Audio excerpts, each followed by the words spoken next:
Hello मेरे प्यारे बच्चों, सभी को नमस्कार। फिर से स्वागत है अपने यूट्यूब चैनल देशी बोर्ड बाई एमसीपी मोहब्बत पे। क्या हालचाल बा आप लोगों का? चलिए, आज कल हम लोग देखे थे आनुवांशिक शब्द, 3 शब्दों को क्लियर किए थे। आनुवांशिक विविधता, डाइवर्सिटी, वेरिएशन। उसके बाद हम लोग क्या किए थे? तो उसके बाद आनुवांशिक किए थे। आनुवांशिक शब्द सबसे प्रथम किसने दिया था?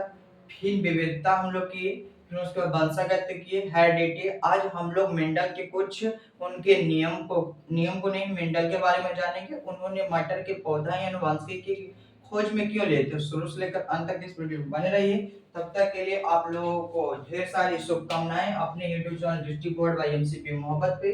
तो चलिए हम लोग मेंडल के जीवनी के बारे में कुछ देखते हैं। मेंडल के बारे में कुछ ज्यादा, मेंडल के बारे में तो पूछता नहीं है, जितना पूछता है उतना बताते हैं। जितना पूछेगा उतना ही बताया जाएगा, ज्यादा बताने से कोई फायदा होगा नहीं है। इनका जन्म देख लेंगे हम लोग कि मेंडल साहब का जन्म कब हुआ था। तो 22 जुलाई को हुआ था। कहाँ? तो 22 जुलाई को इनका जन्म हुआ था। यानी कि 22 जुलाई 1822 ईस्वी को जर्मनी के सिसिलिया गांव में हुआ था। 22 जुलाई 1822 ईस्वी को ऑस्ट्रिया के सिसिलिया गांव में हुआ था। कहाँ हुआ था? तो ऑस्ट्रिया के, जर्मनी के सिसिलिया गांव में हुआ था। कहाँ हुआ था? तो जर्मनी में हुआ था। इन्होंने मठ के पादरी में रहा करते थे और मठ के पादरी के बगल में बाग बगीचे में इन्होंने मटर का पौधा पे अपना प्रयोग करते थे। तो इन्होंने एक्सपेरिमेंट किस पौधा पे किए थे? तो मटर के पौधा पे किए थे। किस पे?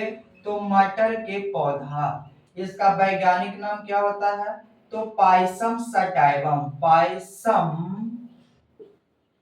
सटाइवम। सटाइवम क्या होता है? पाइसम सटाइवम होता है मेरे प्यारे बच्चों। कुछ देर की खामोशी है, फिर सो रहेगा। तुम्हारा वक्त आया है तो मेरा भी एक दिन दौर आएगा। तो इनका जन्म 18 जुलाई 1822 में जर्मनी के सिसिलिया गांव में हुआ था। प्रयोग इन्होंने मटर पाइसम सटाइवम के किए थे। इन्होंने 7 साल तक प्रयोग किए, 56 से 63 ईस्वी तक। यानी कि 56 से 63 ईस्वी तक। कहाँ तक? तो 56 से 63 ईस्वी तक। तो इनका अवधि जो है, प्रयोग की अवधि जो है, इन्होंने प्रयोग की अवधि 7 साल तक लगता। हम लोग 7 मिनट में कोई काम सफल ना हो पाता है तो हम लोग उस काम को क्या कर दे, रिजेक्ट कर दें, सफल नहीं हो। इन्होंने, वैज्ञानिक ने पूरी निष्ठा के साथ 1856 से 63 ईस्वी तक इन्होंने अपना प्रयोग जारी रखा। तब भी जाकर इनका सफलता नहीं मिल पाया। फिर इनके अन्य नीच वैज्ञानिक द्वारा, यानी कि इनके छोटा वैज्ञानिकों द्वारा इनकी प्रयोग की पुष्टि की गई थी। तो इनकी अवधि, प्रयोग की अवधि क्या था? तो 7 साल की थी। 56 से लेकर 63 ईस्वी तक इन्होंने अपना प्रयोग जारी रखा। मेहनत में कोई कसौटी नहीं किया। अब प्रश्न उठता है कि इन्होंने पुस्तक एक लिखे थे, तो experiment in plant hybridization. Experiment in plant book इनका था एक। Experiment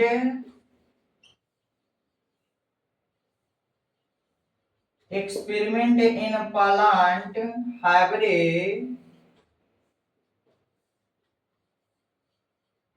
hybridisation. क्या था?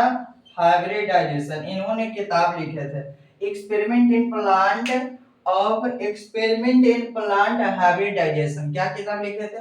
तो experiment in plant and hybridization. इसमें बताया गया था पौधे के बारे में, क्या क्या, कैसे कैसे पौधे, पूरा प्लांट के पादप जगत के बारे में इस पौधे में पूरी ज्ञान है। तो अब प्रश्न होता है कि मेंडल साहब जी जो थे, इन्होंने मटर के पौधा का ही क्यों चयन किए थे? और तो बहुत सारे पौधा था, लेकिन इन्होंने इसी पौधा को चयन क्यों किया? ये भी बहुत अच्छी प्रश्न है, बहुत विकल्पी प्रश्न है। ये प्रश्न पूछे जा चुके हैं, भविष्य में आने की संभावना है। तो हम लोग क्यों ना बारीकी से इनको देख लेते हैं।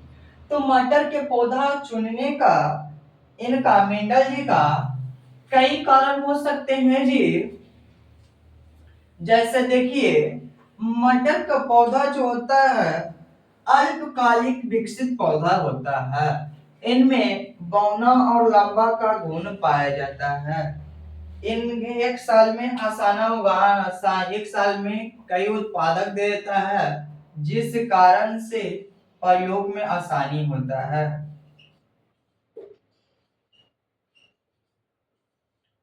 मेंडल ने मटर का पौधा क्यों चयन किया?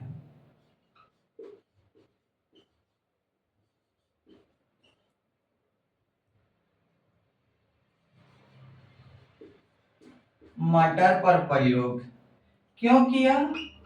तो ये जो होता अल्पकालिक पौधा होता है, अल्पकालिक पौधा, अल्पकालिक पौधा है।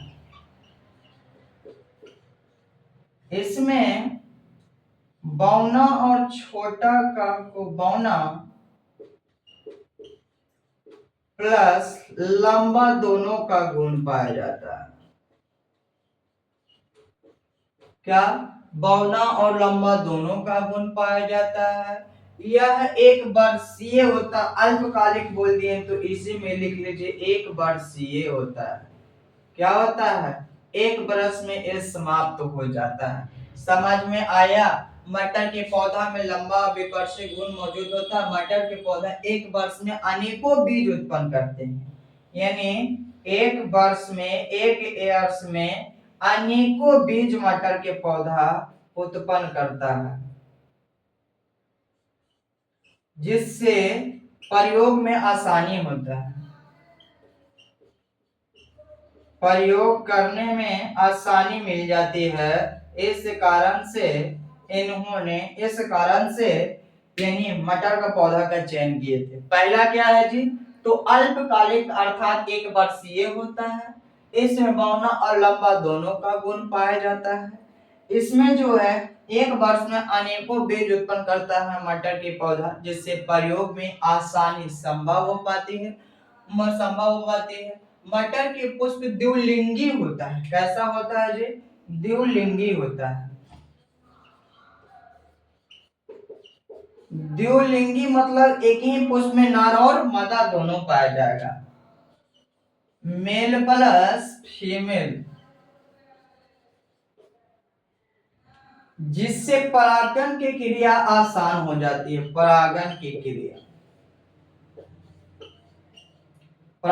की क्रिया जिसमें कौन सा परागण? तो सेल्फ पॉलिनेशन। कौन सा? Self pollination. तो आपसे पूछेगा कि मटर के पौधा में सेल्फ पॉलिनेशन होता है, क्रॉस पॉलिनेशन? तो सेल्फ पॉलिनेशन। यही चार गुण है मटर के पौधा में, खासकर जिस कारण मेंडल साहब ने अपने प्रयोग में मटर के पौधा को चयन किए थे। कौन कौन जी?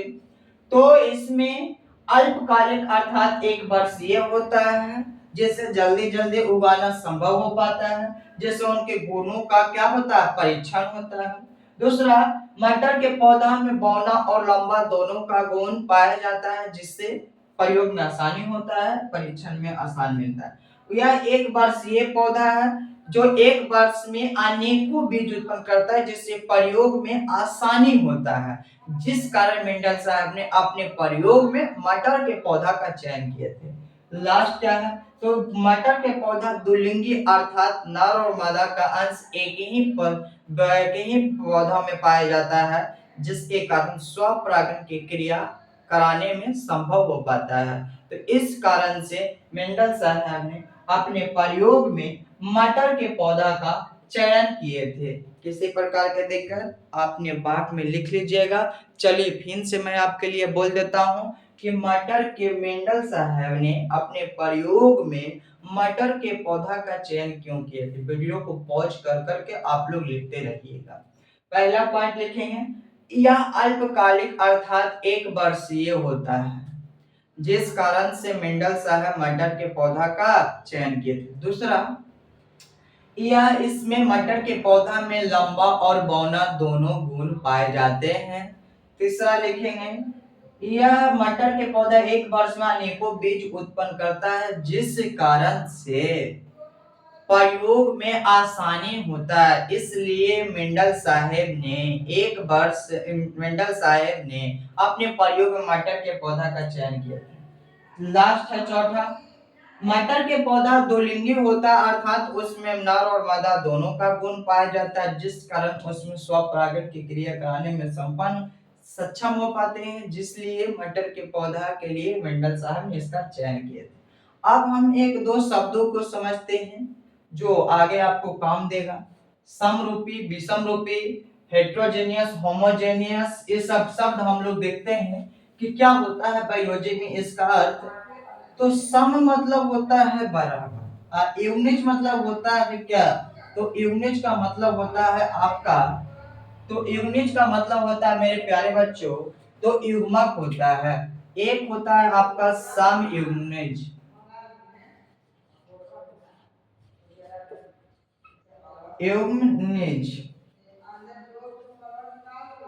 एक शब्द होता है आपका विषम यूनिट। क्या होता है, तो सम यूनिट पहले लिखिए कि सम यूनिट क्या है, होमोजाइगस। क्या, होमोजाइगस। एक होता है विषम यूनिट, हेट्रोजाइगस। क्या होता है, विषम यूनिट।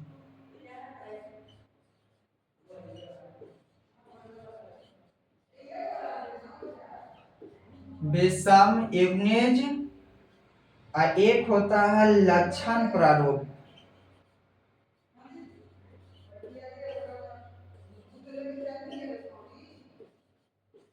एक होता है आपका लक्षण प्रारूपी। क्या होता है, लक्षण प्रारूपी। यह होता है आपका होमोजाइगस। क्या होता है जी, होमोजाइगस। ये होता है आपका हेट्रोजाइगस। लक्षण प्रारूपी जो दिखे, क्या होता है, जो दिखे। अब देखिए सम प्रारूपी क्या होता है, तो सम मतलब बराबर और यूनिट मतलब युग्मक, यानी कि दोनों युग्मक आपस में बराबर हो।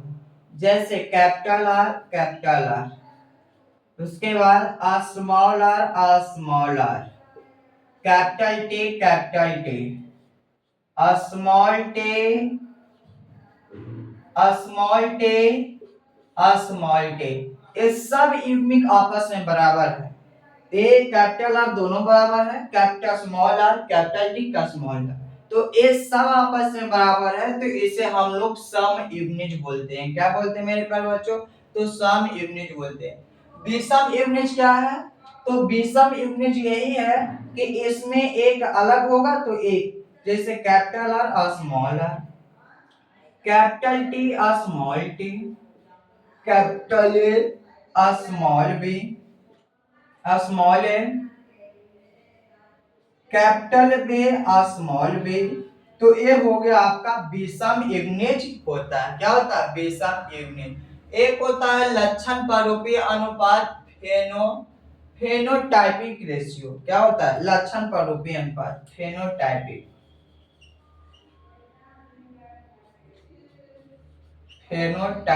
क्या, फेनोटाइपिक रेशियो।